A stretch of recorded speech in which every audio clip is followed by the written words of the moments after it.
Welcome, everybody. This is MCU Secret Wars. We're going to be talking about tonight the 1984 Marvel Comics series, the Mattel toy line that kind of spawned the whole thing in the first place, and the new film coming from Marvel. And are they going to have some toys and comics coming out to promote it? Get into the Hasbro PulseCon that just happened this morning. We'll talk about the items that were shown, the pre-orders that came, and how was the entire thing altogether. Also, talk about a little sideshow. Was giving a little side eye to Hasbro, and did they steal the show from them? What products did they show? And also a little sad bit. We're gonna have some tributes saying goodbye to James Earl Jones and comic artist John Cassaday, who we lost this week. But this is Pixels, Plastic, Ink on Friday the 13th.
Good evening, everybody. So we have a little shakeup tonight. Chet will not be joining us. I believe he's been taken off to Battle World, and Rad may or may not show up. Depends on how the Beyonder is feeling. How are you guys doing tonight? Doing good, brother. Doing good. How's everything going with everybody else, man? Another day in paradise, man. Living it up.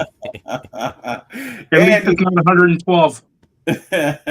Oh, yes, because we've been definitely hit with that in Southern California. It's back to a regular time slot. Now, here's the thing, though. If you don't know, our resident fill-in that pops in all the time and everything, the guy that gives us the absolute hand, everything from customization to toy knowledge, Richard is in the house tonight. Thank you for popping on. I know it was last minute, brother, but thank you for popping on.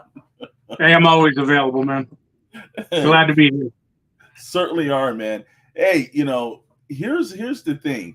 Normally, again, we would have the Rad, we would have Chet and everything else like that, but they're wheeling and dealing this weekend. So we're gonna run things the retrospect way with Dr. Brantley, myself, and then we'll add you in tonight, Richard. So we're gonna hit it with the fast and loose. But now, speaking of fast and loose, that was not the Hasbro PulseCon. I can tell you that in every way, shape, or form. They did not hit anything fast or loose. I can tell you that, man. There was a little bit to some. I don't know what it is. I don't know what was going on. I thought that with the host that they had, that everything was going to be at least a little bit better, but it wasn't. I was actually kind of shocked at it seemed like Jordan Hembrough again, and I use the term that I think of him mostly as a used car salesman. He's always trying to push a product off on you. And Dan Larson was a tad bit off. They didn't really use him that much. And he was kind of awkwardly this time looking like they just, like he was put in last minute, like technically, because up until a couple of days before the event, he was like, hey, and I'm going to be there because they were just promoting Jordan Hembrough. So the Toy Hunter, I didn't think he did a good job at San Diego Comic-Con. And the same thing happened with this show, and he wasn't in Rhode Island. I think he was either probably somewhere in LA. He was in it, or maybe New York, but he wasn't actually in the same studio. So they went from one location and then they went over to the Hasbro office. So, you know, again, I thought that it was going to be, I thought they were going to give Dan Larson a little bit more to do. They didn't. He actually had less to do this time around. Very awkward. So I was kind of shocked on that. And actually, as we started the night and everything, our mainstay, what is going on, Meeks? What is happening, brother? Glad you're here tonight, man. So, you know, they had some reveals. We've got some stuff to show tonight. I'm sure, again, like I said, you know, if you've checked in with everybody else on Instagram and every place else, you've probably seen that popping all day long. But we're just going to run over a couple of things. So, again, now, first, I didn't watch this. Okay. But I saw all the texts going back and forth between you and Chet, and it was like, oh my God, this is so boring. You know, and like I said, again, it's not to just, you know, crap on anybody, but, you know, you've got an obligation to make the show a little bit more interesting. And it just seemed like another version of an info commercial. I noticed the year that he had the pandemic, they brought on like different guests, and they had like, you know, I guess some like, I guess skateboarders, a little music, a DJ or something. They tried to make it like it was like a convention a little bit more. The last several ones it just seemed like info commercials where they're just like, hey, you know, I got item number 5 up right here, and you know, and it just doesn't work as well. But and the like, thing that didn't work, and go ahead, Richard. Feels like the Home Shopping Network. It felt like that a little bit, but like even the Home Shopping Network has a little bit more bravado to them. They know that they have to keep people interested. Exactly. And how difficult is it to keep people interested about toys? Well, I'm It like, should you know, be easy. I don't know if anybody's ever seen that show, Holy Man with Eddie Murphy, but they like needed like a guru to come in and start selling some items. That's what they needed. Somebody like, your life depends on this Marvel Legends, you know. So I thought it was cool. Technical issues as always with these things. I did not get. I'm a Hasbro Pulse member. I paid that stupid fee every year to make sure that I go on early. They did not send me a link, and I checked spam, I checked junk, I checked everything. I did not get a link to see the pre-show, so Chet had to send that to me so I could even see the pre-show. And I'll be honest with you, maybe it was a good reason they didn't send it to me. Well, and you know, I'm not a premium member. I don't pay, but I am a member of Hasbro Pulse, you know, so they do send out the notifications. Mm-hmm. I got one at about 1:40 that said like, hey, there's something going on right now you should check out. I'm like, well, I heard about this for like the last 4 hours. Yeah, they cannot get this right. I don't know why. But I didn't get the invite, but Chad had watched most of it. By the time he sent me over a link to it, I was like, yeah, okay. It was uneventful, so it really didn't happen. They did start the actual post-con on time, though. So like 1 p.m., it actually started like maybe 30 or 40 seconds before then. So I was shocked on that, because normally they'll take off and they'll do this rundown for 2.5 to 5 minutes, and then they'll start it late, but I guess they were pressed on time. So again, like I said, Jordan Hembrough was the host. Dan Larson was there. They had Emily Swirl from the Mandalorian as the armorer, and that was a pre-tape segment, and that was a little awkward itself. Again, it was there was a funny thing. I don't know if I can call it a fail, but it wasn't up to what I was expecting this time around. I thought they would give Dan Larson a lot more to do. And, you know, I don't know, maybe there's, you know, they're enamored with Jordan Hembrough, and they're like, hey, man, you know, it worked, but I didn't think it worked. They had some of their Marvel Legends teams and the G.I. Joe team and a couple other people, the standard people they always have, like, introduce the products.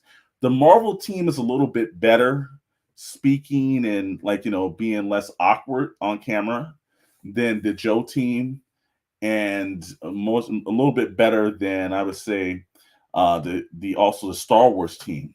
Like the Joe team had the best products, but I thought the Marvel Legends were the best host.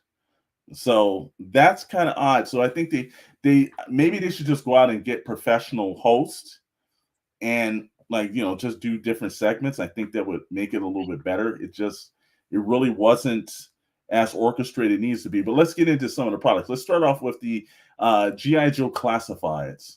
So now when we look at this, and look, they dropped some stuff today. Got some great looking figures. They also did something awkward as well. They had a live photo session with a couple of the toy photographers that they hired in, and he started taking questions from fans of what scenery, what background, and then these guys went and did a photo shoot with toys. So that was what I said. Okay, to try to be a little different here, but so they said, do you want like a city or a mountain view, and people could pick and vote, and then do you want to have like what character dreadnoughts, or do you want to have the Joe teams? And that was, I thought out of that, I was like, okay, again, it's different. I don't know if it worked as well, but it was different. It's filler. It was, but here's filler. Filler should be something that entertains you, Well, another problem that I have just looking at some of the videos is their virtual backgrounds are horrible. Yeah. Like, these are the worst. Mm-hmm. Yeah, these are the worst green screen backgrounds. Yeah. And see, we don't even have the billion-dollar corporation. And look at Mr. Brantley's background. Yeah. Got it going. It looks better than their stuff. I was like, it's like they literally could have done it behind, with toys behind them, like in a warehouse, as opposed to these weird, like, it just, everybody, there's no entertainment in this at all. I didn't think so. It was, again, this is your one event that you're planning all year, and it's like, hey, this is a post-con. And I'm like, I think you guys, even San Diego Comic-Con, again, Jordan on top, I thought their booth looked nice. I thought they had great guests. It was just the host just wasn't up to snuff. And I think this time around too. And again, I was looking forward to Dan Larson, and I really didn't think they gave him enough to do, but he seemed extremely awkward because it seemed like he didn't have enough to do. Because they threw him into the GI Joe team. He's just kind of standing there, and he's like, one of my hands in his pocket. He was like, what am I supposed to really do? So, it was interesting. But let's start off with the classified line stuff. So as we're going into this, we're looking at, okay, obviously they had some great banger releases. They had obviously Starduster, which is a Hasbro PostCon exclusive. That is not going to be for retail. You're not going to be able to get that outside of Hasbro Post. So Starduster exclusively. Again, they have some nice photos of Starduster. I was saying this on Toybox Chronicles. I just was disappointed that the actual presentation box wasn't the cereal box. I thought that was a wasted opportunity. Yeah. But again, and a lot of guys were on Hasbro Post saying, hey, this is just a Duke rehash and everything. I said, yes, they used, just like in the old days, they rehashed other characters and used them. But Starduster was something that you could only get if you bought the GI Joe Star cereal. You clipped off your flag points and you sent it in, but you need the cereal. Again, like I said, my mother was never the type to let me eat that cereal. So Starduster was the elusive figure I could never have. And by the time I got to the collectible stage, Starduster really started getting up there in pricing. And so I was like, I'm going to hold off on that Starduster. So this nice. I was able to order Starduster. They did something smart, limited 2 per customer. Not like the Once a Man Cobra Commander fiasco of 5 per customer. Oh, yeah. So, but then people at the end of the day, there's always going to be something to gripe about. They were like, oh, high traffic, and they kicked out all my orders. And like, okay, so, but at least the 2 I was able to, because, Chet had texted me earlier in the day that he wasn't able to make it back home. He's like, hey, man, can you order one for me? And I was like, I can. And it was smooth transition. It was very easy. So that's better than the San Diego Comic-Con fiasco. I give them credit. They improved that. They showed Daltone. They did Leatherneck. That Leatherneck looks amazing. It does. Look, to the cut of his hat, to the camouflage on his packet, to his weapons.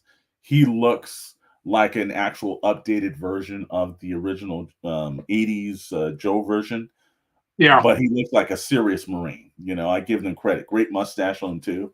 They've done all the great work to that character. And again, these backgrounds and everything are really kind of cool. Dial tone, I thought they kept dial tone classic, yet added some new features to them, but they didn't kind of deviate. And dial tone was always a little bit more futuristic in the Joe show anyway, so I think it led Right. to the newer version. So I thought that was cool. I think that's a Saw Viper. I can't remember which Yeah, Viper it's a that. Saw Viper. Yeah, that's Saw Viper. I like the way he has the mask and then the helmet. I love their color schemes that they're using. So, they're trying to keep some old school stuff, some new stuff. And then there's Xandar. And that Ah, Xandar looked amazing. yeah, like the dreadnoughts they have hit on every bit. They Except for have Road not. Pig. Well, look, I'm gonna have to see Bro Pig in front of me because a lot of times I've seen him on like the lives and everything. Sometimes those characters look better when you have them in hand. Sometimes you're like a Falcon, you're like, okay, no, it looked bad on camera, it looked bad in front of me. I just don't like seeing him as a big, like, burly, overweight guy with a big barrel Yeah. gut. Just Mhm. like Road Pig's built like Brock Lesnar, man. Yeah, true. That's what he should looks look more like. Brock Lesnar. Mhm. That's exactly what he like. He was Brock Lesnar before Brock was. He was. Mhm. So we'll So see. But so far they've again, Ripper, Buzzard, Torch, yeah, Zartan, the several different versions of Zorana. They've done a pretty good job with these characters. So right. the Dreadnoughts, there's a couple of guys I follow on Instagram that have all of them displayed. They look amazing. They've done a good job with that sub team.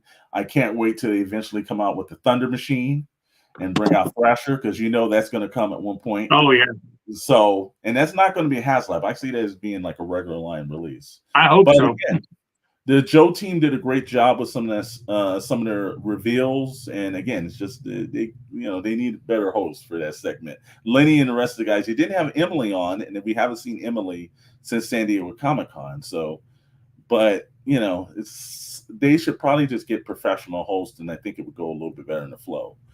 Well, So and part of it, I think you do a pre-recorded segments, just all of them, because then you can actually do some production value. If you have to have a live segment, you can put that in between them and show off the figures and talk about it, whatever you need to. But like you said, that sounded like the pre-recorded bits were a lot better, except for maybe a little awkwardness with the people. But you've got that opportunity. And also been not being professional hosts, not having, I guess they weren't reading the teleprompter, but like they had got to the end and said, "Oh my God, we forgot about the digital renders," and like they looked at one another confused, like we forgot about the digital renders. I thought that was actually because I was thinking, is that it? And like even one of the guys was like, that's it. And Dan Larson sitting there like he had no clue what was going on. And so they were like, well, we'll put them online. So they did put the digital renders online. I think that was probably a big snafu for the somebody team. Spent the last 2 weeks getting those all right and ready. And here's all the assets. This is what you have to do, guys. All you have to do is push play. Again, that's why you probably don't need. Look, I understand maybe Hasbro saving a buck. And they're like, hey, you guys can get in front of the camera too. But hire a professional host and just give them a script and have them run down a teleprompter. But they posted heavy duty. Look, I've seen some customized heavy duties, and I thought they were great. They made them out of the Cobra Island roadblock. But heavy duty looks good here. And even I'm like, oh, okay, you've captured him. He doesn't quite look like Roadblock, although he is Roadblock's cousin. But it's still cool. I think they captured the element of the 3 3/4 version, yet modernized it again. So he did that. Law and Order. I had Law and Order. Law and Order was from the G.I. Joe movie. And they did a great job. Look, one thing they're doing better, and Richard, I don't know if you'll agree with this, is that they're doing animals a lot better. Oh yeah, way better. Because Timber at first he had it a couple of times. By the time they made it to I think version 2 Timber, he looked a little bit better than the first version of Timber I saw, you know? Right. So, and Crocmaster with Fiona is like, that's articulated extremely well with the jaw and all the tail and everything else. And So, I like this with the multiple heads too. yes, I do like the same thing they did with the, I think, version 2 Timber. They came with like a Yeah, and the gnarly deluxe box. So Law and Order, look, he looks exactly like a version from the G.I. Joe movie, yet a little bit more modernized. I thought he was a very silly character when they did him in the G.I. Joe movie. He looks a little bit more serious here. So I even love that he comes with like mini handcuffs too. So they're giving a little flair of realism in the baton and everything else like that. I'm like, okay, so. So the Joe team, again, up to the last little snafu, still pretty good. So we'll flip into the Star Wars Black series. And again, Star Wars Black, look, I'm not a huge vintage collector. I like the Black series for the details and everything. Again, they just find a way of just making characters look better on a larger scale. It's a lot of rehashing though. I mean, they're hitting their limit with the Black series. True. We're getting a bunch of troopers that have never seen the light of day in the Star Wars universe. They're just making them up for fun. Yeah. But I mean, if you're an army builder though, it's amazing. Oh yeah. And I am an army builder. So I know a bunch of those guys. They have like 50 of them, and like they're supplying Hasbro. As long as they keep army building, they're going to keep putting them out. So, oh yeah. And it's not like they don't have a bunch of characters from the Star Wars universe that they could be making. Right. Exactly. So, they ran that through. So, some great looking characters. Boxes are still the same. Yet, though, I like the packaging on the boxes too, so they work. They've let's see, we've gotten into. Let me see, hold on, make sure. Gotten to some Shadows of the Empire characters. Now, look, I'll be quite honest with you. This is going a little bit of deep dive. I know that Richard and if we had Darth Moocher on a little bit more, this is where it takes up the realm. I didn't get into the extended universe stuff. Frank Dizor is one of my favorite characters in the Star Wars universe. Okay. I was glad because I was like, I don't know this character, just like I wasn't really brought up on Admiral Thrawn either, because I did read a lot of extended universe stuff. But looks like a great looking character. Again, sculpt looks great on him. They are producing what they can. They're moving a little bit into extended universe, into a lot of the video game stuff. So I know there's fans across the line that want to see a little bit more of this. Which is awesome, because when Disney originally took over Star Wars, they said none of that stuff was canon. None of the books, none of the comics, none of it was canon. But now, you have Hasbro putting out the toys. So all of us that grew up on the books or that, constantly read the books, because that's, let's face it, for 20 years, that's all we had were the books. It's awesome to see some of these figures finally come to light. Yeah. And, also my favorite is always the battle android, Roger. It's just a silly, fun character. And no matter how many times I see him, from the old Clone Wars thing, I always laugh whenever I see it. So great character to bring out. I know there's a lot of prequel young Star Wars fans now that are adults, so that's appealing to them. But it was always, I just love the battle androids because they were worse than the stormtroopers, and it made sense why they got rid of them. Yeah, they were big comedic. Yeah. No, all you just have to turn off the switch and they're all done. Turn the cannon fire. That's exactly what they were. So they have some vintage lines. They ran with, look, they're doing they obviously have a brand new version of Luke Skywalker back to Tatooine. They've been doing that an awful lot. More clone soldiers, so more troop builders in the vintage line for you. Some characters from Andor, which Andor's a great show, so I'm glad they popped that up. So they're trying to give a little diversity to the line. of getting different characters, different eras, and everything. I think that's smart. One set that did have me laughing, that if you bought the Cantina, it makes sense for you to actually purchase this. And another Tatooine playset, but this time comes with a little Jawa. You know, the minute I saw that, I said, well, for anyone that did purchase the Cantina, this is going to go right with it. So, you know, they're making the whole little block in a little city now for it. So I'm sure. Like I was a little pissed. I said, where was the bar that Black Chrysanthemum ripped off, or the casino where he ripped off? When are they going to make that? You know? So, Yeah. So it was kind of nice, but the vintage collection does play sets well. Again, if you bought the Cantina, you're going to love this item. From there, this one they had Emily Swallow pop on, and she introduced the electronic armorer helmet. One thing Hasbro does well is they do their helmets. You know, you'll see the Black Panther sitting over there, the Iron Man, or a bunch of other things. They do these kind of nice, man. It looks nice. It's molded well and everything, but they couldn't have done a little bit of like a wash on it or something, like a little brown wash or you know, a dark brown or black wash to it to give it some depth. Like it's very muted. They said that's for the customizers to do. Yeah, right. It just looks like it's brand new. It was just made. Maybe that's what they're going for. Yeah, it's well, never.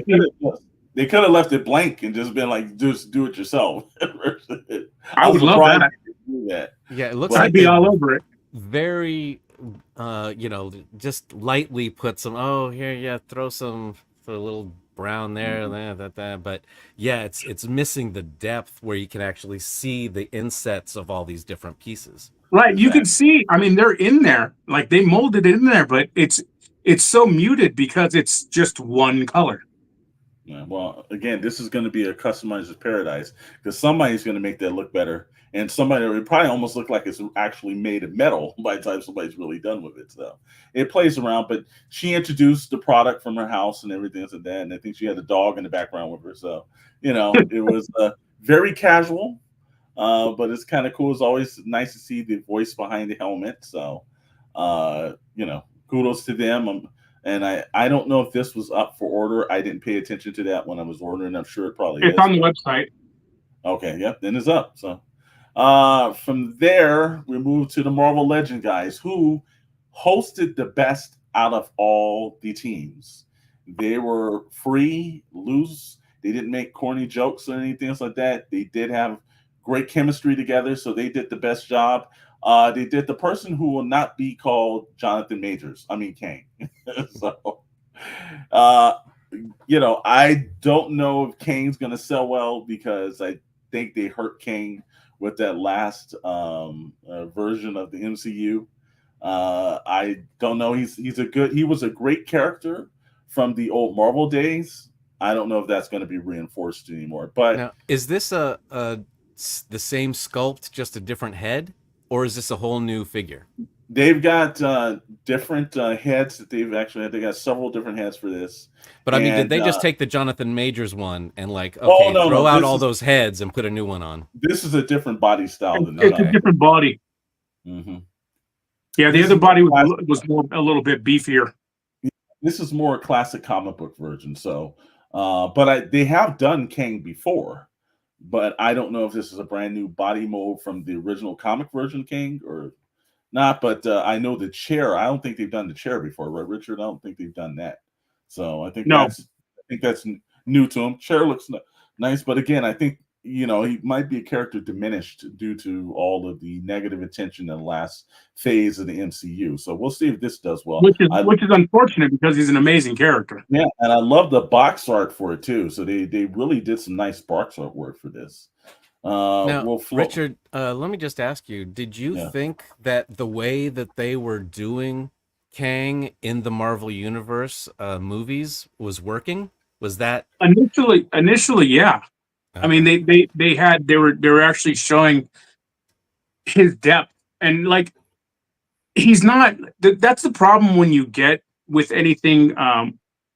When you transfer anything, like because we grew up watching cartoons, and you're reading comics, and the difference in the depth in the villains from a comic book to a cartoon is astounding.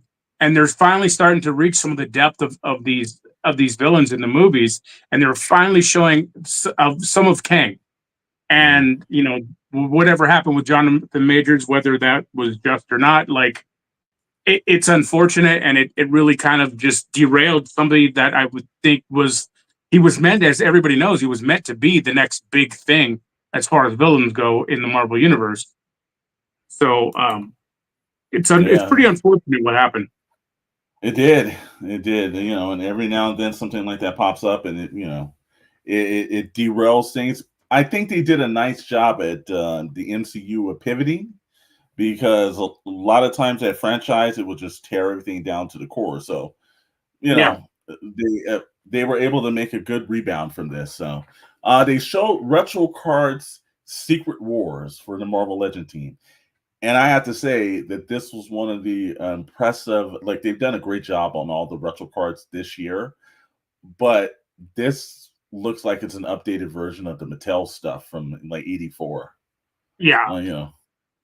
Just to have the actual shields, and they have like, the round one for the. That's what I want to know. Are they gonna have the little Mirage stickers? They did. Oh, really? The squared ones for the villains, the round ones for other characters with their faces on them, and I was like, wow. I was like, so, and it's an updated version. Now, again, Mattel made the original Secret War characters. These were done through Hasbro, but like you're like, wow, they took this and ran. And some of these characters, if we get into some of them, first of all, they have the one that impressed me, obviously, the symbiote Spider-Man. Anyone that's ever seen any classic Marvel comic book, they will always remember that version of Spider-Man because it changed everything that we knew. So, you got a great articulated body. They showed him in some poses. That, look, you got to give credit. He's got the butterfly shoulders, which is awesome. He does. That's Bob Layton's Iron Man. You could just, like, if you ever been through the 80s Iron Man, Bob Layton was the guy that did it. That is his classic look. I love that version of it. I've seen all the retro cards he's done this year, and I just love those classic look versions of Iron Man. Great job with that. Captain America with the broken shield. Wow. Like I said, vibranium cracked on the battle world. Well, wow. That's pretty good. Classic Wolverine, Larry Hama's Wolverine, I will mention. And then they've got, I think that's Titana. And then the Beyonder. Now, the Beyonder was a character I never thought I would see as a Marvel Legend character. And to throw the classic back to that, wow, man. The only way you can do the Beyonder is with Disco Beyonder. Yes. It's gotta be like, like he walked in for Saturday Night Fever. he's got to have his shirt unbuttoned to his belly button, his jerry curl going. Mm-hmm. Most definitely. Well, they did not skimp on that, so I gave them credit. It looks like it's an updated version of the Mattel toy line. And look, this is something I know fans, we were all wondering what they were going to do with the connection of Secret Wars that were coming. They got a whole year of Secret Wars. I got a feeling they're going to be dumping a whole bunch of characters we probably never even imagined that we would see. I got a feeling we may see Ben Grimm in both forms, his human form and the actual thing form. So that's what's kind of exciting. That I'm sure that's a 2-pack that we may get, And if they do it right, I mean, the whole point of the original Secret Wars was to sell toys and to take every character in the Marvel Universe and put it into one thing. So, they could just start from scratch, essentially, again, and come out with all your characters and, a new look for them. And Secret Wars was the original Marvel crossover, right? It was the first one. Yeah. One of the first of any comic company. Mm-hmm. Well, that was what Secret Wars was. What year? 84. It was right before Crisis. It was before. It was before Crisis. Yeah, exactly. They've got some Transformers, some of the deluxe class, and everything else like that. They got Cosmos, one of my favorite characters from the the G1s. So again, I think the Legacies are doing very nice jobs with some of these characters.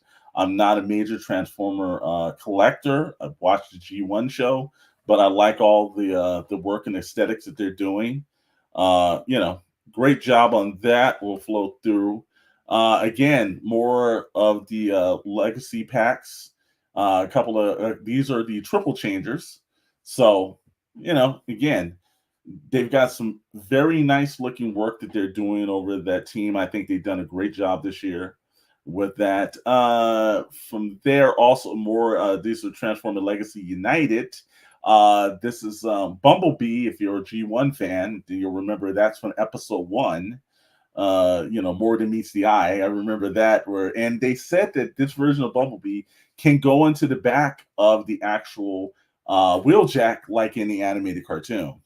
And he comes with the those conductors that they were trying to get in that first episode. So attention to detail, they really paid for this. Great looking character. So again, they were pulling it out. And then the Hasbro Pulse exclusive was the Dino King. And I know Chet ordered this because he was telling me that's a check mark for me, man. And I was thinking about it, and I was like, I think I'm going to be able to see this down the line. I don't think I needed to rush out and get this one quick, but it looks nice. 6 characters, all Dinobots, all combined into the Dino King. Great looking Hasbro Pulse, characters. And again, these are only exclusive to the website, so you're not going to be able to get that. And last was they updated the RoboSun Grimlock, and I don't know if Chet bought this. I'm sure he probably has. So that's probably why he's not here. He's probably out there working off that money he spent. But the RoboSun characters, I give them credit. This one has also with the Grimlock crown, and it's not exactly like the first one, I'm sure, but this is one like you're a serious collector. When you get into hot toys or RoboSun, you're a serious collector. I haven't moved to that phase yet. So those were the characters from that. And like we were telling you before, out of nowhere, we're watching this cast and didn't even hear it pop in. Well, the boys over at Sideshow, within 35 minutes of the actual postcon, and everyone had to know the postcon was coming, but Sideshow said, I don't care. We're going to do our own stuff. So they flipped it in, and they came with some stuff. I gotta give them didn't credit. You say that this was like it was in between like the different changes or something? Like they started this, or was it while the postcon was in the middle of going on? It was like 35 minutes that postcon had started. All of a sudden, I get an alert from like IG Live that Sideshow was. I was like, well, wait a minute. Like most of the time, it's one of those things where they like, oh, postcon's going to come. We'll wait till next week to do something or anything. Nope. They were like, we're going to run our stuff. So they started running it. And again, we know it's going to be bad. I think they had a feeling of that. I got to tell you, the 2 hosts, I'll get their names because I put up a little later. This is how you host a show. Professional. They seemed like they were very knowledgeable of the situations. They showed the product. They moved it along. Not too many corny humor or anything like that. This is how you host a show. Get professional people to do it. They did a great job with it. They've got a Coke machine that I've seen a rendition of this like sometime a couple of years ago. This is a 1/6 scale version of it. And they demonstrated all the lights, and these are captured from my IG at the time. So all the marquee lights light up. They give you little coins that you can put in. You can hit a button and a little Coke pops out. But if that's not the case for you, if you take a look at the last slide over there, you can actually put 2 actual real Coke cans in there, and it will refrigerate them. And I think they say they take it to 30 Celsius. That's it. They even showed the back, and they had the fans and everything going. I was like, wow, man. I was like, it's something I didn't know I need, but I think I need it. So, well, I mean, it's perfect scale if you collect Sideshow figures. Exactly. Because you said 1/6 scale, so. And here's the best part: you can have like some of the Teenage Mutant Ninja Turtles or any of the other characters, getting a Coke now. With their pizza. Punisher. Anybody that would be on the street scene. Exactly. So again, great job on this popping up. Go ahead, Richard. The difference in sideshow hosting and the PulseCon is sideshow does once a month. They do a live reveal of upcoming stuff, so their hosts are pretty adept at doing it Yeah. constantly. You know what I'm saying? With Hasbro, it's it's somebody that once a year. I get it not being as smooth. It makes a lot of sense. And like I said, with Hasbro, I mean, Sideshow's been doing it for as long as I've been buying from them, which is as soon as I heard about them. So they've at least once a month they do live broadcasts of upcoming stuff that they've done. They've always streamed it or done it on YouTube. So they're pretty experienced in doing it. Maybe they can have their host go over to Pentucket and do a little work for them. Because now the only problem I have with this is if it were a real Coke machine, there would be like Dr. Pepper, root beer, Fanta, but that's asking for too much, I suppose. They probably and just got life would be out. They were probably Exactly. That actually working. Look, there's customizable actions for this. I will tell you that. There's a little piece of tape that's on the front. Do not take quarters. So I thought it was kind of cool though. I was like, wow. I've seen a couple of years ago they had another company that did something similar to it. And I was it was reluctantly nice to see this done again because that was like a smaller company. And I know a lot of people were looking for it. And I knew the minute I saw it, it was sold out and it was hard to get it tamed. And it was going for triple the price on Evil Bay. And so I was like, yeah, I'm not gonna chase this down. But this is something where same thing. Chet was like, I gotta get me one of those. I said, I know, man. Jesus, they keep just dumping this. It's awesome for those people that display dioramas and stuff. But I know a lot. I got a lot of friends that are really into that. Mm-hmm. And it's perfect scale for it, much like this. 1/25th scale on this. And this is the Teenage Mutant Ninja Turtles 4-player game. Marquee lights up. The actual game really does play. The controllers and joysticks work and everything. The marquees light up. The coin machines light up. The detail in this was like, wow. And again, this is the thing. They gave you something that you didn't know you need, but now you need it. So I like that. Again, they were killing their live, bro. They were killing it. This wasn't their only surprise.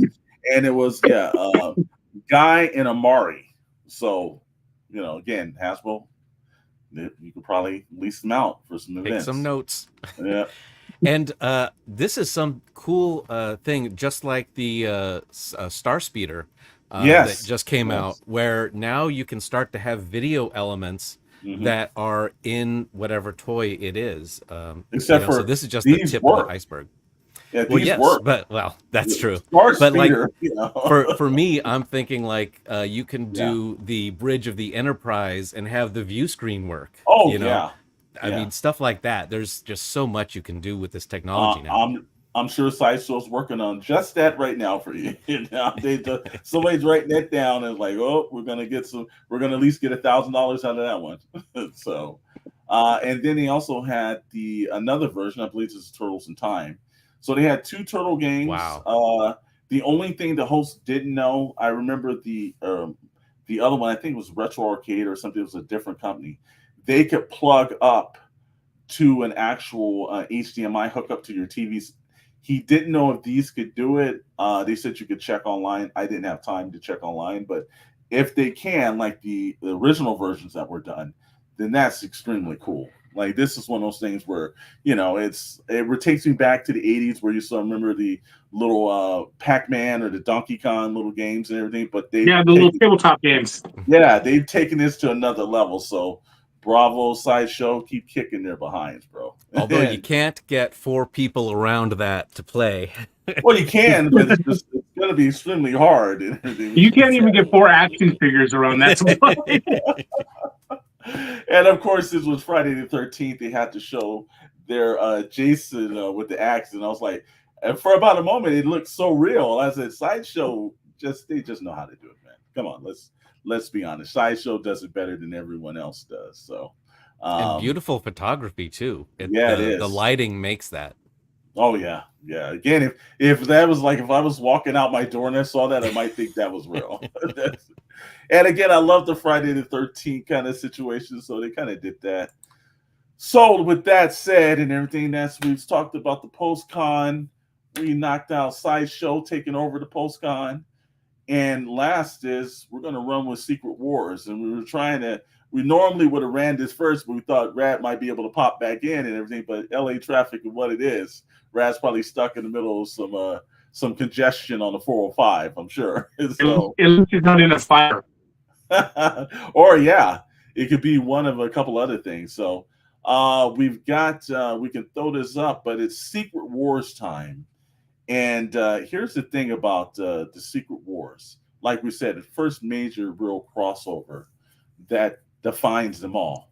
You know, the aspects that they had is before like anyone else. When you start thinking about crossovers and great events, Secret Wars is at the top of the list. First of all, they gave us some iconic things in this series. The Black Symbiote Spider-Man, which proved years down the line how important that is with Todd McFarlane and David Michelinie adapting the whole Venom situation. That storyline in itself is like, look, you got to, and whether you love him or hate him, you got to give Jim Shooter his credit. Jim Shooter is one of the few people in this industry. I know a lot of people are put off of his personality, his persona. This guy, at the age of 14, was writing the which is the Legionnaires? Well, they call it the Legionnaires, but I can't remember the League of Superheroes, or I can't remember the DC title for it, but I do at age 14. Legion of Superheroes was Legion of Superheroes. Yeah. Jim Shooter was writing a comic book at age 14. You know, so this is a guy that was bred for this industry. Mike Zeck's one of the artists. Bob Lading's one of the artists on his books. If you've ever read the original Punisher series, then you've seen Mike Zeck's work. If you've ever read an issue of Iron Man pre-1990, you've seen Bob Layton's work. And they, as a team, they did a great job. Of course, Dr. Brantley will say that the head at Marvel didn't think so, because what was the story behind that, Dr. Brantley? Oh, well, first of all, like all really good pieces of literature, this was brought to them by Mattel saying, we need to sell some toys. And that was the whole point of that's like, okay, now we have to have something. We also have done some research, and kids like the name Secret and they like the name Wars. So if you can do something with that, put that together. And like, okay, Secret Wars. Perfect. But yes, so after it was published, it was the biggest selling comic of Marvel ever for the past 25 years, and it was so big that they immediately said, "Well, we're doing Secret Wars too." And when they announced it, the Marvel's direct sales manager says they were met with boos, and she was even quoted as saying, "Let's be honest, Secret Wars was crap, right? But did it sell?" So, of course, slander. And they claimed it was a little juvenile, the writing of it, which Jim Shooter said he was the only one that could possibly write this, so he took on those duties himself. Mm-hmm. And that sounds like something Jim Shooter would say. So we'll pop in and see some images of it. Again, just number 8. Yeah, number 8 is one of the most iconic comic book covers of all time. Yeah. You always see that. But here's the thing: when you look at Zeck's cover to number 1, the first thing you think of is, well, he sets the tone for everybody that comes after him. Because like when you think of like Captain America, the Shield, Wolverine, the Hulk, Spider-Man, like there's so much action coming out of that page where you're like, you gotta give him the credit. If the MCU can just pull off half of this, in which they've got the Russos back, thank God, there's a great chance this is going to be a great series. And one of the aspects, Lacey, I know Rad had sent us a couple of things that he wanted to ask. So, I want to make sure that we get it in his words since he couldn't be here. And let's see, what is Rad coming through? Okay. He wants to know, in the comics, the Beyonder was the main antagonist in the 1984 series, while God Emperor Doom played the key role in the 2015 version in the MCU. Doom has not yet been introduced clearly as the main villain with Robert Downey Jr., but will the Beyonder be in it? And with the recent figures announced today as the Beyonder as one, will we see him again? So, do you guys think that the Beyonder is going to make an appearance in the actual Secret Wars MCU version, or will it just be Doctor Doom? You can't tell the Secret Wars without the Beyonder. It's just it's not the Secret Wars with. I mean, if they don't introduce the Beyonder, it's a hard fail. Yeah, I think so. Yeah. I mean, because part of it is Doctor Doom steals his powers partway through it. So that is a big thing. And with Robert Downey Jr. Coming in to play Doctor Doom, you expect he's going to be a huge part of this. And, the Beyonder is just another character that you can hire of some very big actor right now. A great role. Yeah, and I think that if you let the Beyonder, first of all, I don't know who they're going to get as the Beyonder himself. That's going to be the curiosity, because the Beyonder is, in comic book minds, is one of those characters that you better get right, because we saw you didn't do that quite right with Kang, so you've got an opportunity. Robert Downey Jr., I think we can all say we doubt that his performance is not going to be good. It's going to be excellent as always. There's going to be twists and turns. So, the Beyonder is going to be that character that needs to just come out of nowhere. And I don't think this is going to be the last time. I think if these Secret War movies do well, you've just got to have this character come to Earth like he did in Secret Wars 2. So, well, I think when it comes to casting the Beyonder, it's the image of the look of the Beyonder is way more important than the acting. You can hire a mediocre actor because of the way the Beyonder spoke in the comics. Yeah. He wasn't. He it's not somebody that's going to have to be like an amazing actor. However, he has to have that look, like a certain presence about him to be the role, to be right in the role. But let's be honest, they'll probably just get like Timothy Chalamet. That wouldn't be a bad choice. That's not a bad choice. Hair. Yeah, that would not be a bad choice. Also, Rad's got another one where it's like Secret Wars also introduced the black symbiote suit, very most iconic version of Spider-Man suit, which later became Venom, and explored the character dynamics such as Doctor Doom's ambition to steal the Beyonder's power. Will the symbiote be a big protagonist in the Secret Wars, and who will play him? Look, I think they're bringing Tom Holland back again. And I think the whole reason why they did this final run with Eddie Brock version, because I think there's going to be a different version brought in for the MCU. And so I do think that, there's going to be the black symbiote has to play into this, because we haven't seen it with Tom Holland. And I think that might also be the driving force for a couple of more of those Spider-Man movies, to be honest with you. I don't think we'll necessarily get the Venom as much as we'll get the conscious of Venom in his head. The suit talking to him. Maybe we'll all know it's Venom, but it won't. We won't see it become, and he really doesn't anyway. Mm-hmm. So it's there to plant the seeds, and then bring Venom into the Marvel universe if that's the route they're going. Yeah, correctly, and not the way they tried to with Tom Hardy's version. Yeah, I think that it leaves one where, look, it's a highly important character. I think they have the opportunity to correct some of the Sony stuff, because they've done a great job of doing that before. And I do think that I think it sets up a couple of the Sony's Spider-Man films with the Black Symbiote coming into play. And maybe a new Eddie Brock, because it's obviously, because I think in one of the last film, like, Brock fell into a different universe. So I think we had an opportunity, but this is, like, we can't say it's one of the most symbolic versions of the Marvel universe. When you see that character, I remember seeing the black version of Spider-Man. I was like, wow, because we before then all we ever saw him was in just his red and blue. And after a while, it's like, look, there's a difference between certain characters.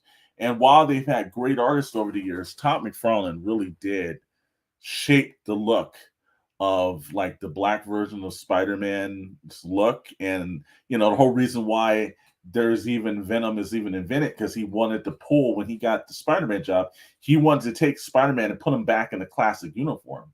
Well, him and David Michelin's thought of Venom really did kind of change the dramatic version of comics, because Venom was an instant star in comics, and we had our original Spider-Man back. But whenever I see him in a black suit, I always think, like, somehow he's meant to wear that suit. It just seemed like an evolution of the character for me, And it's also a good storyline that you can play over a couple other of the Spider-Man movies, where, like, Sure. the next movie after this, he's in the black suit, but then he can start to have the, switch with Venom and has to get rid of it. So Sure. it's just more storytelling possibilities. Exactly. Look, as long as there's three characters, I don't care what happens in the Marvel universe, are going to use. Venom's going to always pop up. Wolverine's going to always pop up. And now Deadpool. They're going to run those characters into the ground if they have to. But we'll see them through different iterations, through different concepts and films. And, like, they'll be running those three characters for a very long time. From there, we're going to go through a couple more. Obviously, we've got the excellent cover to Doom. Yeah. Like, again, this is art. This is comics that, like, if you haven't read Secret Wars, this is one of those must reads. If you've read Crisis, if you've read The Killing Joke, if you've read, I think, what is it? I'm trying to think. Civil War. There's a couple of, like, storylines in comics that's a must read. Well, the thing about Secret Wars too is it also let us, the fact that it took place in the early '80s, and then you go into the '90s, and you have all those amazing crossovers. The Mutant Massacre, Inferno, Fall of Mutants. We wouldn't have any of that without Secret Wars. No, and again, I know they've fallen a little bit with some of theirs. They had Blood Hunt over the summer. It did well for some comic book stores, and it ranked high in a lot of ratings. But I don't think it changed itself into consciousness. Like, Secret Wars was the thing that when I went to school, somebody was like, "Oh my God, like, there's a black suit version of Spider-Man," and it was like, people were like, and I understand it's pre-social media. There's not a lot of distractions, but, like, comics were exploding. And this was before the explosion, because the explosion really kind of took place in the mid '80s. But this started it off. I don't think we'll ever get an explosion like that again because of digital media. Because you don't. I mean, people can buy their comics on Comixology and stuff like that, and so you don't get that. It's done the same thing to movies and television. The casual viewer doesn't exist anymore. Must see TV isn't a thing, and comic books are the same way. Like, a lot of people, as awesome as Blood Hunter was, and it was great, people wait for graphic novels now. Well, but that's because the industry has trained you to do that. See, before, we were trained to read monthly, and they made those stories because they, let's not forget that while Secret Wars was a 12-issue series, before then, it was the monthly bangers. At the end of that month and everything, you had a full, complete story, and they said, "Hey, next month, come for, here's a tease for what might come next month." But it wasn't like, everything needed to be fit in the graphic novels. Now they're cherry picking comics, and it has to be this many issues, and it needs to go in this format. So now they're making these large ideal stories instead of just getting back to just putting. If you look at any of those old Marvel and DC volumes, there's a lot of one-off stories in those graphic novels collecting 6 issues with, you know? Well, I mean, is it so much as they've conditioned us to that, or they've adapted to their audience wanting that? No, I I think they mean, conditioned it. I think I'll give you on the reason of this is that, like, the graphic novels I understand can fit into Barnes and Noble, and they have other points, but they haven't done it. Manga has not fully adapted to the graphic novel scenario. Manga is more or less small installments that are collected, and yet this is how you get One Piece with, like, thousands of issues and millions of copies sold. But what we've done is, like, we've yeah, but told most of people, that didn't start in the United States. oh no, true, but we've told people that you don't need to go to comic shops on Wednesday. It's okay. Just wait till we collect and order it from Amazon. They've conditioned that. Remember in the 80s, one thing they did where they said that Mattel came to them saying, hey, we need toys and everything. Well, remember those animated cartoons that they did that were advertisements for comic books? Oh yeah, With G.I. Joe, Transformers. I don't know if they did it with Secret Wars, but they did it with a lot of those because they were pushing books and pushing markets. We barely have them with Disney Plus and Max doing that now for them. Well, you got to think nowadays, kids don't read. I mean, growing up, we had 4 channels and probably 1 TV in our house. So you come in when the lights are on. Your parents are watching the news. All we had was books. We didn't even have video games back then until the Nintendo came out. But if you look at, like, the explosion of manga, you look at the explosion of a lot of young adult books, they're still reading.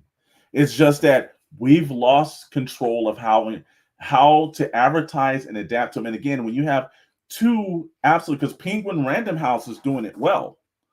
Make no mistake, Penguin Random House is taking over comics, while you have, the big conglomerates of Disney and Warner Discovery that can't reach their audiences. But Penguin is slowly reaching millions of fans. Penguin owns the Targets and the Walmarts, and kids actively going there. From Captain Underpants to all these other manga characters, One Piece and everything, they're going into those stores to purchase them. They're not going into comic book stores. This is the point. We have conditioned them to tell them that comics are irrelevant on Wednesdays.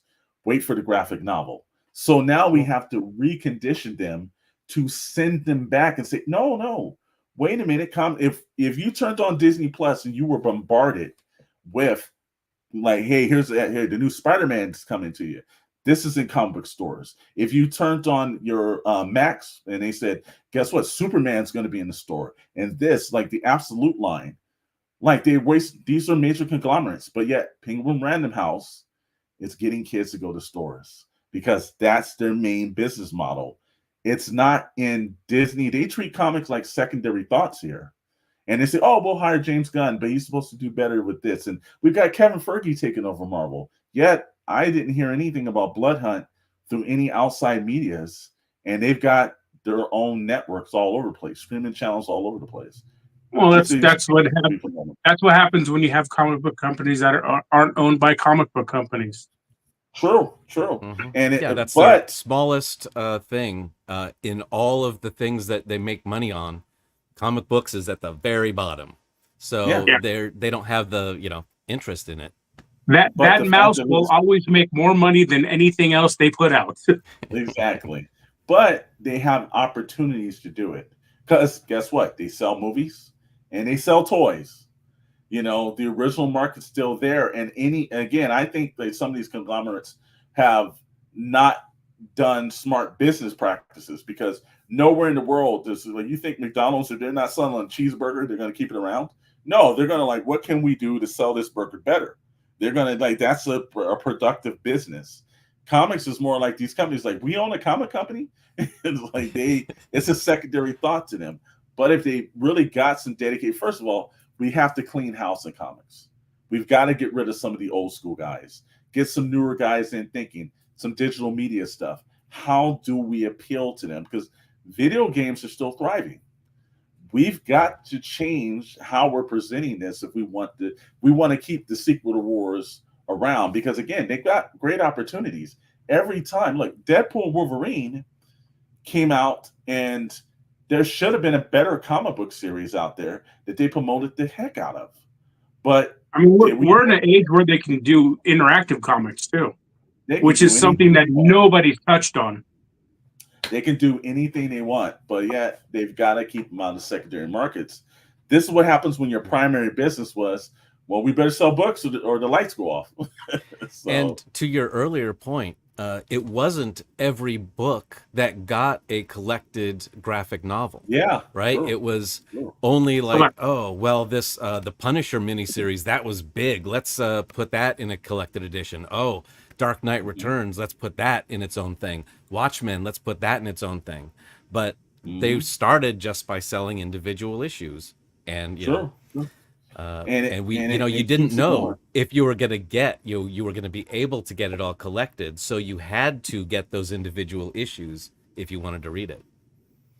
Yeah, true. But again, amazing artwork by guys. And I also think let's not take also the steam out of when the artists have somehow, as much as their artwork has looked nice and everything, they regressed in the work habits of these guys were banging out 30-page books.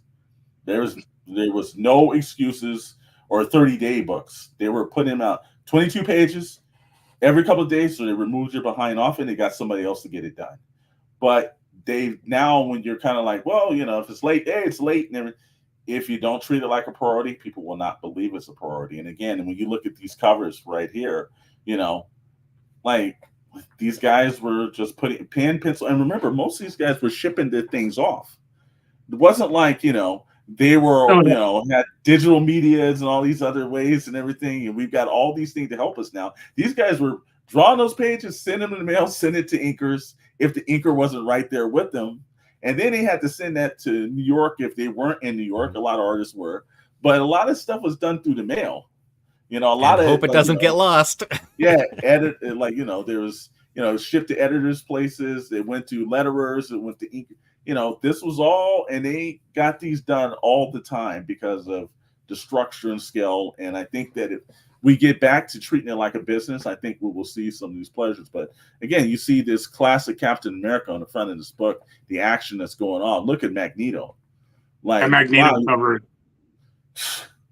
Like there's a more iconic version of a character than, you know, and then obviously there's Doom and the villains, you know, the Wrecking Crew and everybody else behind them.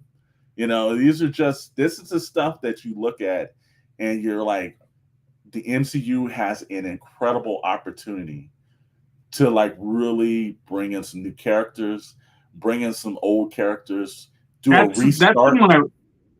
I would love to see the Wrecking Crew. I love them so much. Yeah. Yeah. You've got an opportunity to give some other characters. Again, for us to get to see a Beyonder, you know, again, these were certain things like, you know, like I think we take for granted when we saw like the first Avengers movie, and you're like, I never thought I would see Captain America, Thor, and Iron Man on the screen in that kind of way. We've seen them on the small screen, Thor and the Incredible Hulk. And Daredevil and those characters like, all right, maybe this is the best we're going to get. And, you know, we got a little bit, you know, when you looked at, you know, Spider-Man hitting the screen, you're like, wow, okay. But the Avengers set things off where you're like, well, wait a minute. This changed things. You know, Iron Man changed things. You've got an opportunity to change the perception of the Marvel Universe yet again. And how many times did that happen where you've had a company that had a slight fall from grace and was able to have a Deadpool Wolverine to pull them back out of that? That doesn't happen in Hollywood. Those endings are only written in movies. That doesn't happen in reality.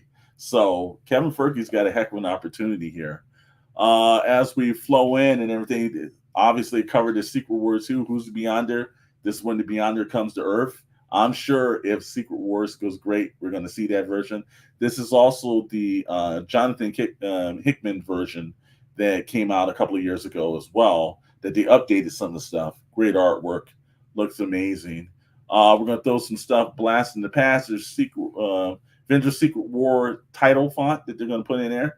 I know when they showed that at San Diego Comic-Con, I almost blew the roof off. other than Robert Downey Jr. walking out. So, and then from there, we can see the original items that actually started, the ones that Mattel came to and said, look, we want to sell some toys. You got some characters. Let's make some stuff work. So when you look at some of these great, like there's the Hobgoblin, there's, old school Wolverine. You're looking at so many, the Black Symbiote, Spider-Man. Those characters still look great today. It's just like those figures.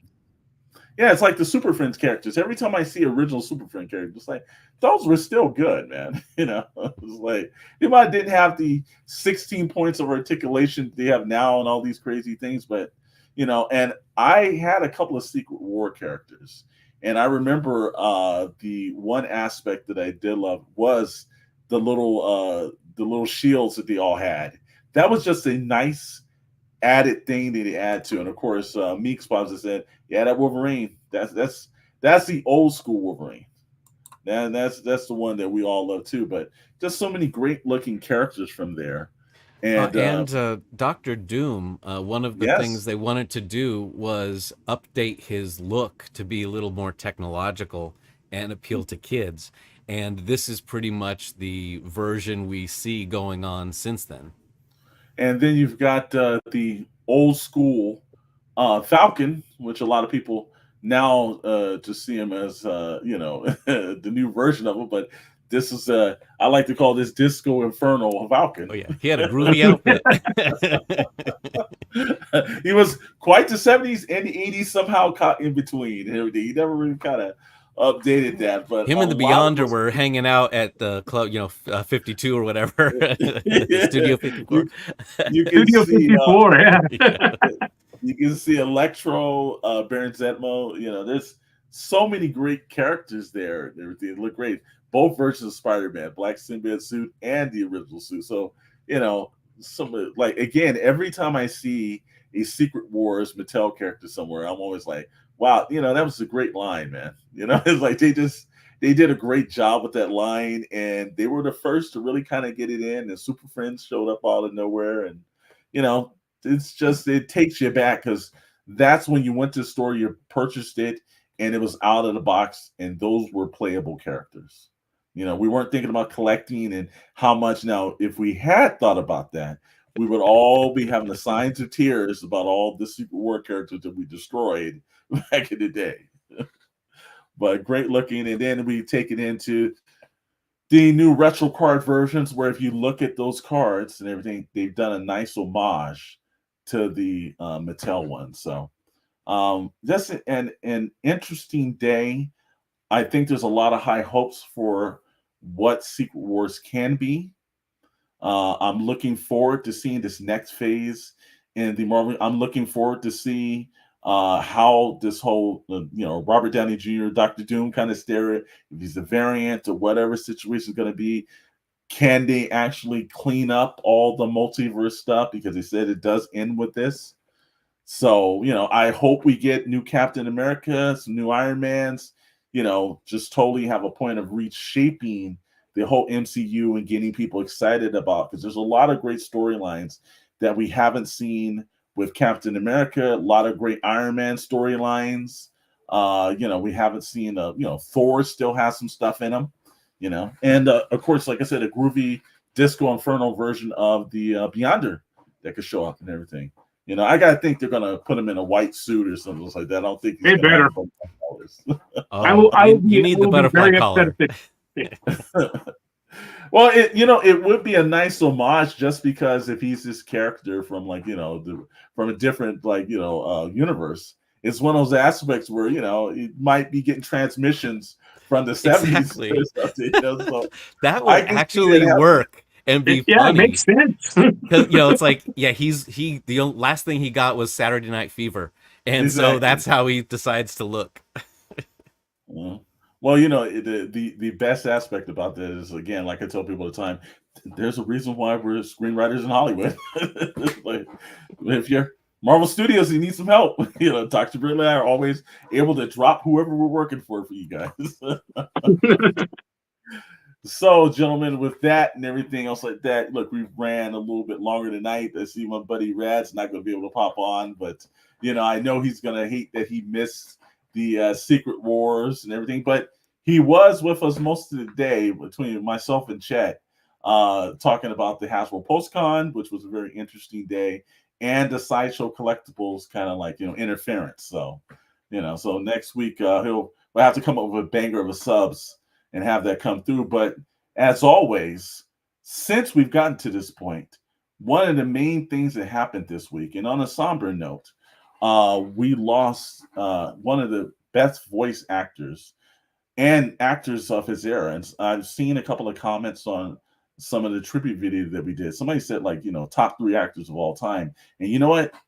I necessarily can see that. James Earl Jones was just a, great actor, great voice actor. But I've never met the man, but they said he was a great human being. I know his smile was just lit up the room when you saw it. That's a person where sometimes you can see someone laugh and you just know that they have a big heart and everything. And that's what it looked like. And I think, he was blessed with 93 years. Somehow it just doesn't seem like enough. Dr. Brantley, I know you've made a tribute for him. Yes. So we have a little show, and here we go. I need a camcorder, and I need one quick.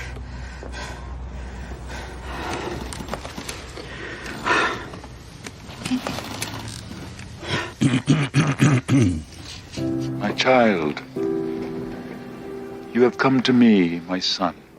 Bombardier ready, sir. You are part of the Rebel Alliance and a traitor. Take her away. She loved me for the dangers I have passed, and I loved her. It's to us and those like us. Damn few left. You know you're gonna die. You think? That's all right. You lived a long time. You had a family that loved you.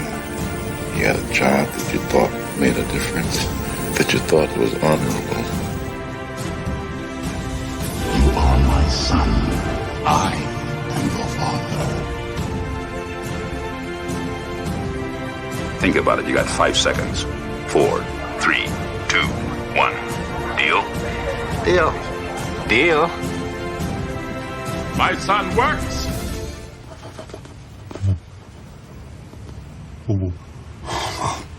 The number 2 cool thing when spoken by James Earl Jones. Meow, meow, meow, meow, meow, meow, meow, meow, meow, meow, meow, meow, meow. I am a man. That's the way I play. 100% all the time. The Fujitsu or the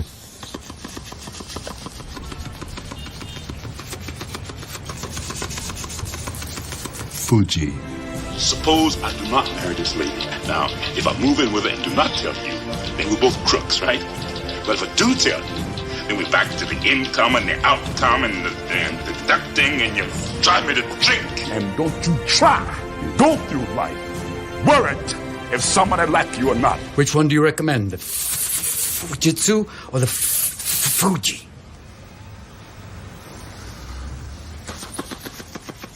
Fuck you. Because no majority ever gave a minority a fair share of the loot without force. You can be the best of the best. People will come, Ray. What will your world be without me?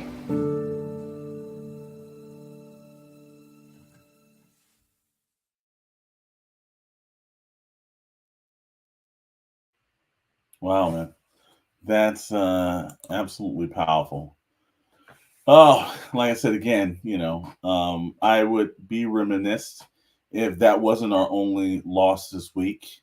Unfortunately, an artist in the comic community that, I've enjoyed immensely from when I saw his work on Planetary, Mr. John Cassidy, passed away at 52 this week. And that was a shocker. And, it's just, you see that there are individuals that are just with so much talent and their talent is gone. And it's just one of the things that it shapes you and makes you reminding that our time is short. Enjoy their work there. And, I don't think that we're going to see that kind of talent come again. Yeah, he had such great work. Mhm. Planetary, Lone Ranger, Yeah. his Star Wars, when they went back to Marvel, that was apparently one of the biggest selling books in a long time because that sold over 1 million copies. So people loved, he did great likenesses of Oh, he people, did. which Yeah. was so beautiful. And yeah, I love all that work. And if you haven't seen Planetary, It's I worth the read. suggest picking that up. That is a great book. Very different, very interesting. Yeah, that was amazing. Thank you, Mix. Yeah, it's just again a very difficult week, and it's just one of those things where again, take time to appreciate people that are here, and like I said, when you have an opportunity to see the greats do their work, don't pass up on it, because again, we were, that entire childhood. James Earl Jones was our childhood. His voice resonated, as I see it. So, Richard, anything to say about it, man? It's hard. Yeah. He's he's the voice of my childhood as well as my kids. You have to think, Lion King, and it's a tough loss. I know it was 93, but still, some people you think are never going to go. Yeah. So yeah, it's real. That one hit me hard. Yeah, it was a strange week, but so yeah. many generations, because we know him from Star Wars. He was famous before we knew him, from Exactly. like Great White Hope and things like that. And then the generation after us from Lion King and Sandlot, people have known him. And also be remiss to say about his theater work, because I know today it's very hard for people to sit in the theater now, but when you go and see, like, it's an intimate setting when those actors are allowed to do what they normally do, and it's to act, and it's a more one-on-one, it's a more personal point. So anybody that has a chance to get to see that an actor, or you go to a convention and see a great artist and everything, take the time, go over and see him. I mean, let's not forget he was the voice of CNN. Yeah, he was. That iconic opening. Look, even The Simpsons, Bleeding Gums, it's like he touched in every part of pop culture. It's very hard to do that. I am happy that his voice will live on, because I know that you can never replace his voice as Darth Vader. I know they used a lot of AI work and everything, and it will continue to do that, because no one can do that role better than he can. Yeah. So, tough week and everything else like that. And on a other upbeat note and everything, if you saw the HasCon or the PostCon today, and if you were able to in any way see the Sideshow collectibles, then the thing that works itself out is that if you have a code, in order to get any kind of discount on your action figures, and guess what we have? We have one of the best codes, and we also got a commercial for it.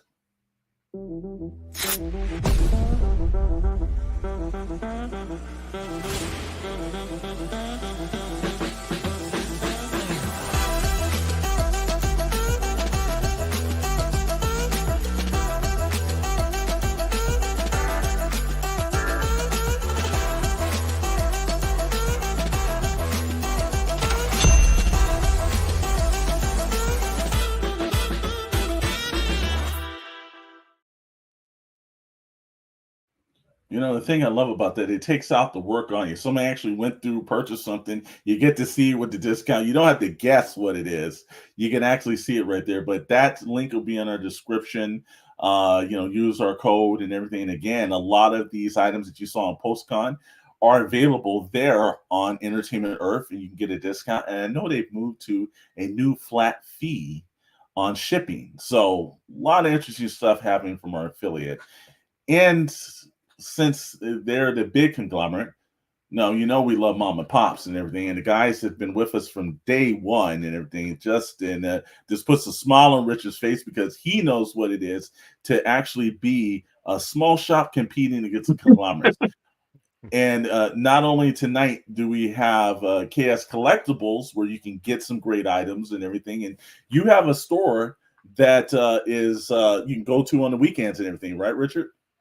Yeah, I have a storefront built basically in my home, in my garage, as well as my website. Okay, and right now, of course, obviously, we can't read. We'll read it for you. kscollectibles.com.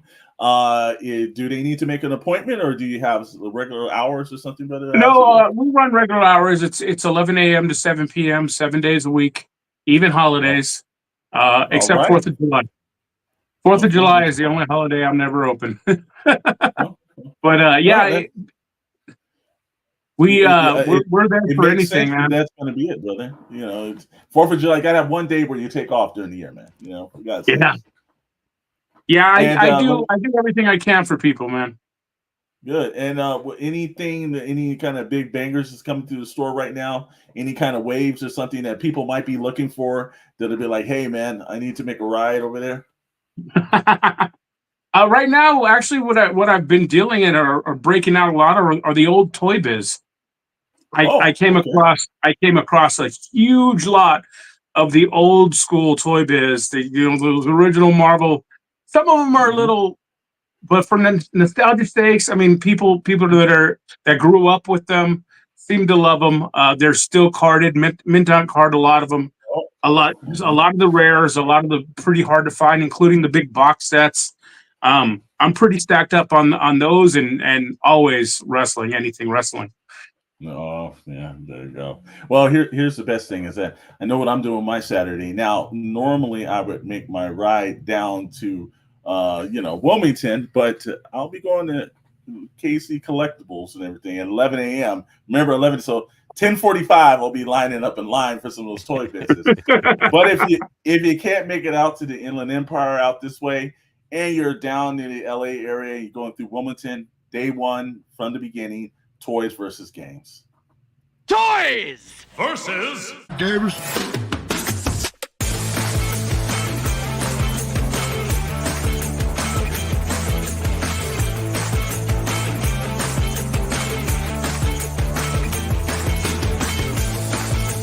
I'm here with the man, the owner. Tony at Toys versus Games.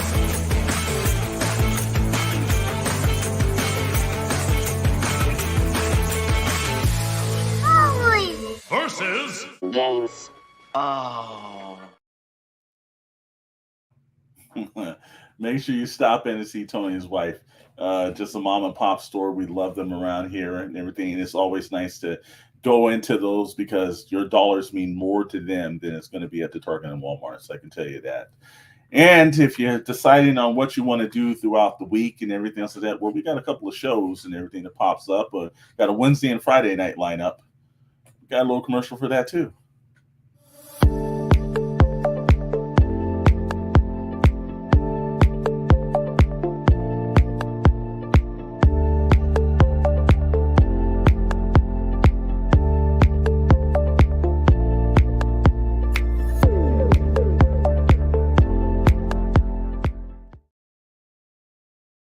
That's right. On Wednesday, start your night off with the Fallen Fett. Then look at us over at Toybox Chronicles on the Shadow News Network, and then see the greatest Star Wars show on YouTube, the Sorlac Digest podcast, the most knowledgeable guys that you will ever know. Scott Solo, Dark Moocher, Grand Emperor France, the Fallen Fett. Also, he works on 2 shows at night. So hardworking brother. So give him credit. And you can see us every Friday on Pixel, Plastic, and Ink. We got some stuff that's coming on the channel. Joystick Junkies, Meeks. See him in the comments, but you can see him actually do his work on the channel. He's breaking down all your video game releases and everything. A lot of more stuff with him and Chet Maddox. And we've got the retrospect. We're working on something new format and everything. It's going to surprise a lot of people. It's going to be something we say the Shadow Knows Network, but there's a reason why it's a network. You're going to be able to see something called the Retrospect Vault that we're going to actually do some stuff on. So if you love film reviews and everything, You're going to love the Retrospect Vault. But also, hey, you can watch us, or you can go over to Quick Smiles Collectibles and check out their YouTube channel. And you can see my man Richard over here whenever he puts some stuff up. We can I didn't see break his the computer, I swear. Yes, sir. Meeks is in the house. But let me tell you something. If you want to know anything about customization of action figures or anything, how to make those characters that you purchase look better, there is no better teacher than Richard. And you better be watching those videos, because those are must-watch videos. I watch him every week, and I can't do crap in customization. And I've learned so much from him. And DJ Friction, if he's watching, he knows who he is and everything. So, great stuff. So if you're watching us, watch Richard, watch the Sorlac, the Fallen Fat, get all those guys in. And that's about it, man. We've kind of jumped in all of our time and everything. And actually, Meeks did want to say, and I got to love Meeks, Richard is the myth, the legend for customization. You better know it. And guess what? This is not the only time that he's on the channel. To be honest with you, he talks on our channel as much as everything else. So look, when he's we always love to have him come back. He's normally on Toybox Chronicles, but Richard can pop up on all of his shows because we love him just like that. So I'm a well-rounded geek. I do it all. Hey, thanks for popping in last minute for us, man. We really appreciate the assist as always. Thank you so much. No problem. And, Dr. Brantley, anything else to go, brother? No, we're about done here. It's been fun. Sorry that we couldn't have Chet and Rad, but very glad that Richard was able to come in and help us get through the Secret Wars. Exactly. Well, what we got to say is that, hey, if you're watching this, if you haven't liked, comment, and subscribe, what are you doing? You always like, you always comment, you always subscribe. And if you can't watch us live, hey, we love the Replay Mafia. You guys do a great job of catching the channels up. You don't have to watch us live. You can just watch us through the weekend. And like I said, I'll give Meeks the last word. Like I always says, great shows, fellas. Love the background, Dr. Brantley. Meeks, you ended tonight and everything. And like if Chet said, don't go chasing that plastic dragon. You guys have a good weekend. See ya.